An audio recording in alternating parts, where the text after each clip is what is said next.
Предательство Мясникова ужаснуло, гудит вся Россия. Историю своего знакомства с Натальей, которая стала его второй женой после первого короткого брака, Александр вспоминает со смехом. Увидели друг друга на светском приеме, где Мясников слово за слово сцепился с коллегой-стоматологом. Доктора не сошлись во мнениях на какую-то животрепещущую тему и устроили драку. Наталья была женой того самого зубного врача, которому Александр набил морду. Благодаря потасовке они и познакомились. Женщина довольно скоро развелась и вскоре уже примерила новую фамилию – Мясникова. Первые годы брака были неимоверно счастливыми. Александр с женой путешествовали по миру, работали в разных странах. Карьера доктора шла на взлет, все было легко и просто. Мясников не скрывает, что о детях они и не думали. Зачем, если и так было здорово вдвоем? Беременность Натальи оказалась полной неожиданностью, обоим было хорошо за 40. От одной мысли, что вся жизнь должна поменяться, Мясникова бросала в дрожь. Да еще и в это время были у жены со здоровьем проблемы, миома, большая и кровоточивая. Хотели сделать операцию, поэтому я предложил, удаляя миому, избавиться от ребенка, вспоминает Александр. Жена вообще очень спокойная женщина, но тогда я думал, что она меня убьет. Наталья проявила характер, наперекор желанию мужа ребенка оставила, выносила и родила сына.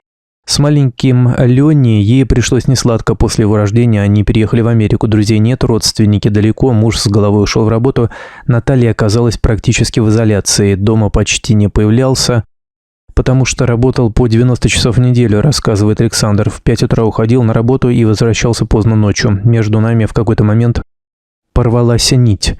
Наташа не выдержала и запила. Мясников признается, что в тот момент был похож на зомби, недосыпы, перегрузки по работе лишили его возможности здраво оценивать ситуацию. В том, что Наталья пристрастилась к алкоголю, он поначалу не видел ничего плохого. Я наоборот думал, человек там выпил, я на работе и веселее будет. А потом она стала шифроваться, мешать спиртное с соком, ходит со стаканом, кто знает, что там на 3 пальца водки. Я поздно понял, что у нее это далеко зашло. Когда человек пьет, то искать и отбирать алкоголь бесполезно. Жена могла зарыть бутылку на нашем участке, чтобы я не узнал. Она прятала алкоголь в каких-то невероятных местах. Бороться с алкоголизмом жены он не стал, хотя, как врач понимал, это заболевание Наталью надо лечить. Если не остановить, она просто погибнет, сопьется до цирроза печени или не доживет до него, попросту пьяный попав под машину.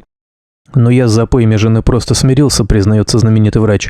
Наталья пила 10 лет, постепенно стирая в себе все то, что когда-то любил в ней муж. Страдал и ребенок, видя маму в таком состоянии. Но если сыну деваться будет некуда, то Александр искал утешение на стороне. У него появилась отдушина любовница, которая родила дочку Полину.